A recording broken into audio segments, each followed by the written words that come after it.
नमस्कार, स्वागत है आपका इस खास पेशकश में। मैं हूं आपके साथ सुमित झा। लोकसभा चुनाव में एक एक सीट महत्वपूर्ण है। इन सीटों पर जीत सुनिश्चित करना हर एक पार्टी के लिए बड़ी चुनौती है। अलग अलग राज्यों की अलग अलग सीटों पर मतदाताओं के असर को देखते हुए पार्टियां रणनीति बनाती हैं। लोकसभा की इन्हीं सीटों में से सबसे अहम है वो 92 सीटें जिस पर मुस्लिम मतदाताओं का सीधा असर है। हार जीत को तय करने में उनके वोट बेहद ही अहम माने जाते हैं। लिहाजा लोकसभा चुनाव को लेकर उन सीटों पर सभी पार्टियों की उम्मीदें टिकी हैं। मुसलमानों के बड़े वोट बैंक में बड़ी सेंध लगाने को लेकर बीजेपी भी पुख्ता रणनीति पर अमल कर रही है। चुनाव के दौरान मुसलमान सभी पार्टियों के लिए क्यों अहम हो जाते हैं, इसी पर पेश है हमारी ये खास पेशकश। 92 सीटों पर असर, अल्पसंख्यकों पर नजर।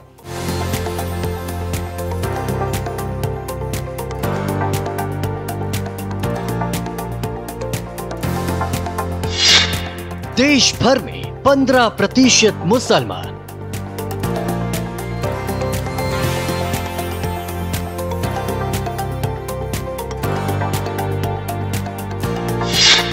किसका पूरा होगा अरमान?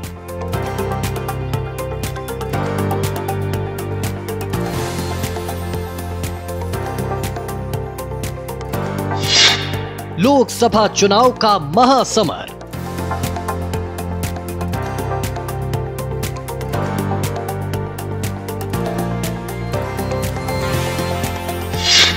मुस्लिम वोटों का जबरदस्त असर।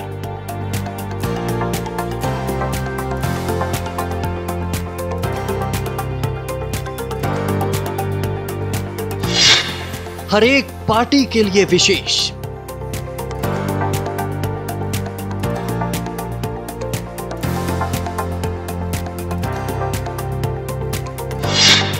दर्जनों सीटों पर सीधा प्रभाव।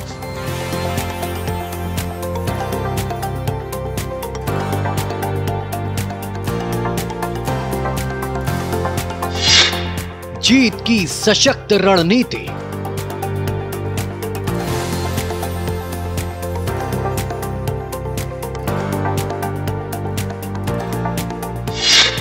बीजेपी की साइलेंट नीति।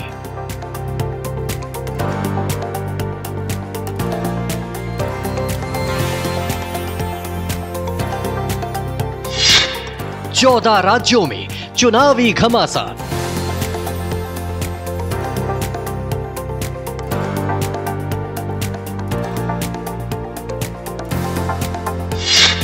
सबके मन में मुसलमान।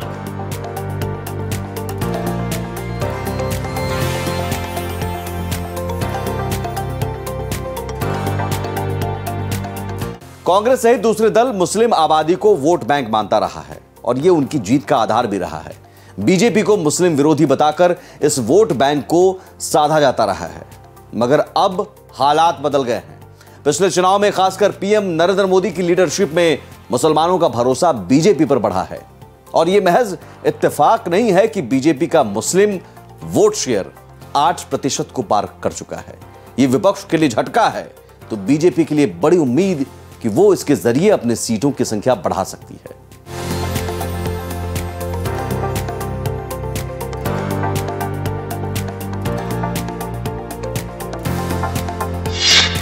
पीएम मोदी और मुसलमान।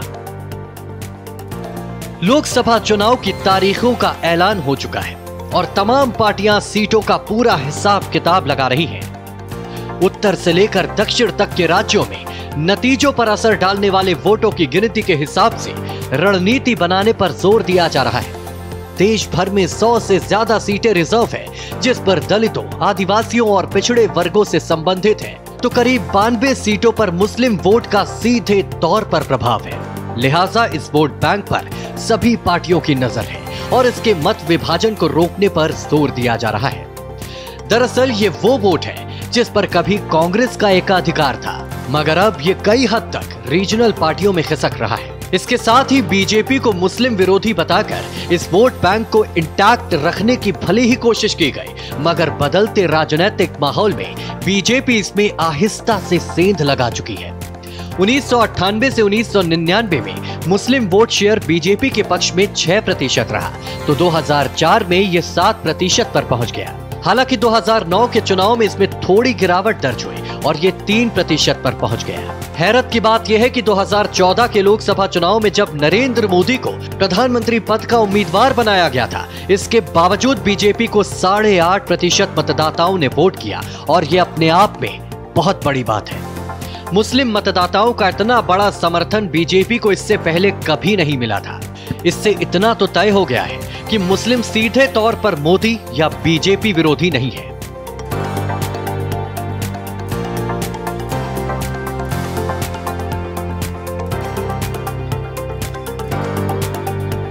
प्रधानमंत्री नरेंद्र मोदी की सशक्त लीडरशिप में वोट बैंक की राजनीतिक परिभाषा बदल गई है। परंपरागत वोट बैंक की राजनीति करने वाली पार्टियों की जमीन गीली हो रही है। 80 के दशक तक मुस्लिम वोट कांग्रेस का स्थायी वोट बैंक हुआ करता था, मगर बाद में मुस्लिम वोट का विभाजन होना शुरू हो गया और यह अलग अलग रीजनल पार्टियों में बंटने लगा। कई पार्टियों को सशक्त बनाने में इस वोट बैंक का अहम रोल रहा है। बदलते राजनीतिक समीकरणों में मुसलमान बीजेपी में भी भरोसा जताने लगे हैं।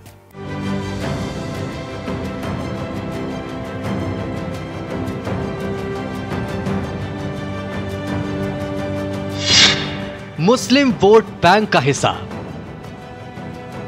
2011 की जनगणना को आधार माने तो देश की आबादी में मुस्लिमों की भागीदारी करीब 14 से 15% है। सर्वे और रिपोर्ट के निष्कर्ष है कि 92 सीटों पर 20% से ज्यादा मुस्लिम मतदाता हैं। इनमें 41 सीटों पर 21 से 30%, 11 सीटों पर 41 से 50%, 24 सीटों पर 31 से 40% और 16 सीटों पर 50% से ज्यादा मुस्लिम मतदाता है। यूपी, बिहार, बंगाल, कर्नाटक और असम जैसे राज्यों में ये मतदाता वर्ग काफी असरदार माना जाता है। मंडल कमंडल की राजनीति के बाद यूपी में उभरी समाजवादी पार्टी और बहुजन समाज पार्टी को मुस्लिमों ने वोट बैंक के रूप में ताकत दी। बिहार में राष्ट्रीय जनता दल यानी आरजेडी, बंगाल में तृणमूल कांग्रेस यानी टीएमसी, कर्नाटक में कभी कांग्रेस तो कभी जनता दल एस को मजबूत किया। मुस्लिम वोट बैंक के विभाजन को रोकना सभी पार्टियों के लिए एक चुनौती रहा है। 1980 तक मुस्लिम बेहद ही मजबूती के साथ कांग्रेस के साथ खड़े रहे और कांग्रेस की जीत का आधार तय करते रहे, मगर इसके बाद कांग्रेस से मोह भंग होने के साथ ही इसके वोट का विभाजन होना शुरू हुआ और राज्य स्तरों पर मुसलमानों ने रीजनल पार्टियों से अपना नाता जोड़ना शुरू कर दिया। इस वोट बैंक में सेंध लगने की एक बड़ी वजह यह रही कि पहले तो मुसलमानों ने बीजेपी के विरोध में मजबूत प्रतिद्वंदी खड़ा करना चाहता था, मगर रीजनल पार्टियों की ढुलमुल रवैये ने उनकी उम्मीदों पर पानी फेर दिया और वो किसी पार्टी का स्थायी वोट बैंक नहीं बन पाए।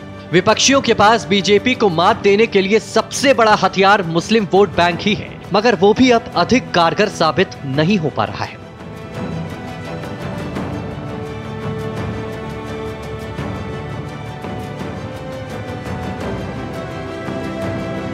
मुसलमानों को जैसे इस बात का एहसास हुआ कि कांग्रेस उसे महज वोट बैंक मानती है और उसके फायदे के लिए ना तो उसके पास कोई योजना है और ना ही कोई मंशा, इससे उनका कांग्रेस से मोह भंग हुआ और वो रीजनल पार्टियों में अपने लिए संभावना तलाशने लगे।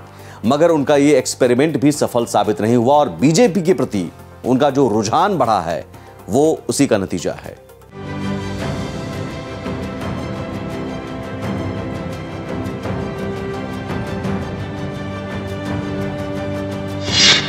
विपक्ष की नियत में खोट।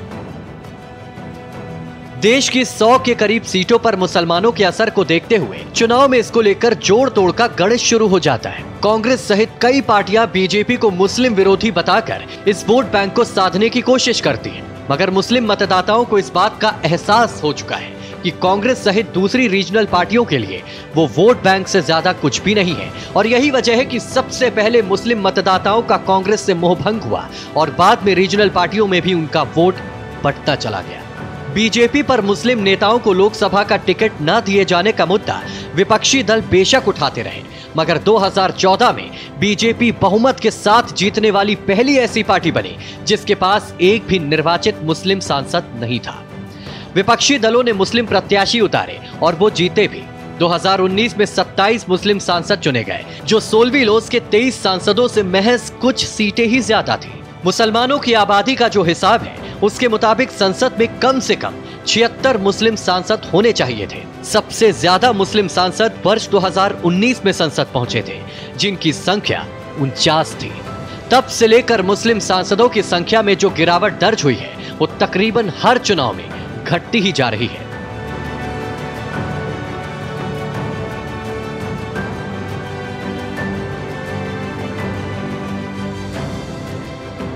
प्रधानमंत्री नरेंद्र मोदी ने देश के हर एक नागरिक को एक नजरिए से देखने की मिसाल पेश की है। इससे मुसलमानों के तुष्टीकरण की कांग्रेस की रणनीति फ्लॉप होती चली गई और देश की 92 सीटों पर चुनावी नतीजों को तय करने वाले इन मतदाताओं में राजनीतिक तौर पर जागरूकता पैदा हुई। 2019 के चुनाव में बीजेपी ने मुस्लिम बहुल इलाकों में 50 से ज्यादा सीटें जीतकर इस बात को साबित कर दिया कि बीजेपी ने जो जीत का आधार तय किया है वही असल में उसका जनाधार है।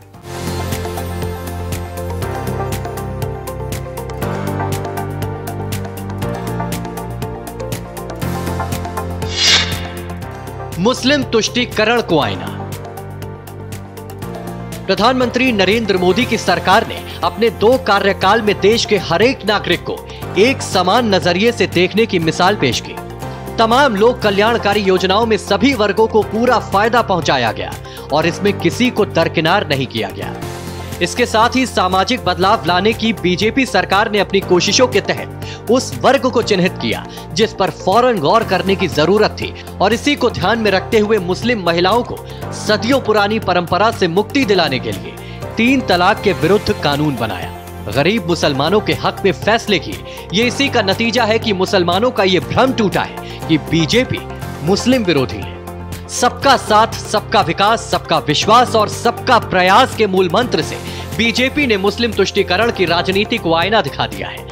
ये इसी का नतीजा है कि लोकसभा की जिस 92 सीटों पर सभी पार्टियों की नजरें टिकी हुई हैं, वहां पर 2019 के चुनाव में बीजेपी ने 58 सीटों पर जीत दर्ज की थी। ये वो सीटें हैं जहां पर मुस्लिम आबादी 20% से ज्यादा है। मतलब साफ है कि अगर विपक्ष इस वोट बैंक के बंटवारे को रोक लेता है तो इसका फायदा उसे मिल जाएगा, मगर इस बात की गुंजाइश बेहद ही कम है और वो इसीलिए भी कि बीजेपी ने 400 पार का जो लक्ष्य रखा है उसमें इन 92 सीटों पर भी बीजेपी की पुख्ता रणनीति है, बल्कि इसके लिए कई स्तर पर काम भी किए जा रहे हैं।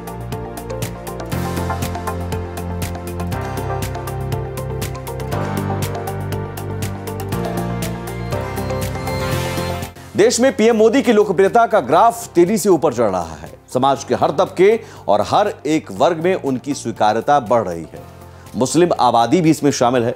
देश के 14 राज्यों की 92 सीटों में से 65 सीटों की शिनाख्त की है और इसके लिए मुस्लिम वोट बैंक को साधने की कोशिश की जा रही है। स्नेह संवाद कार्यक्रमों से लेकर मोदी मित्र बनाए जाने के काम को पूरा किया गया है। इसके साथ ही बूथ मैनेजमेंट में भी मुस्लिम युवाओं को महत्वपूर्ण भूमिका दी जा रही है।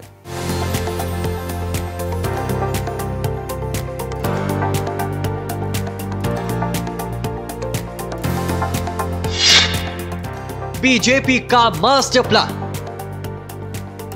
प्रधानमंत्री नरेंद्र मोदी समाज के हर तबके में अपनी स्वीकार्यता को सुनिश्चित करना चाहते हैं। इसके लिए बाकायदा देश के हर वर्ग तक पहुंचने की योजनाओं पर अमल किया जा रहा है। इसके लिए बीजेपी ने हाल ही के दिनों में मुस्लिम समाज के अलग अलग वर्गों से बातचीत के लिए कई अभियान भी चलाए।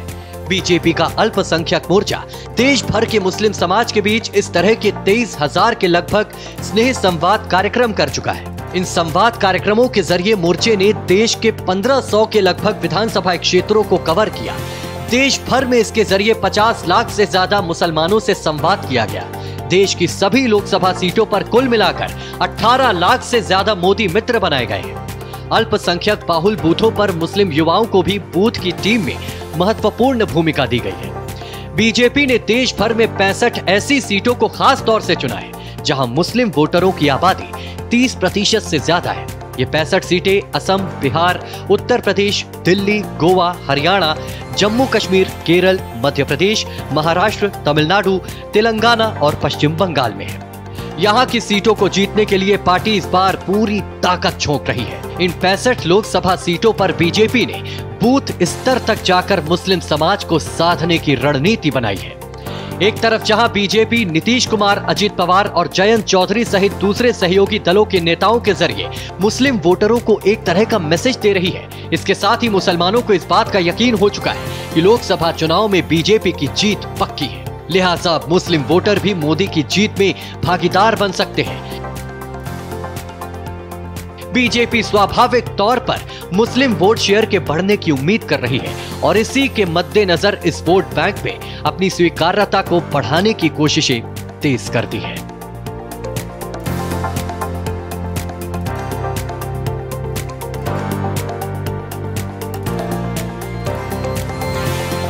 बीजेपी ने 400 के पार जीत का जो लक्ष्य रखा है उसमें एक एक सीट का हिसाब लगाया गया है।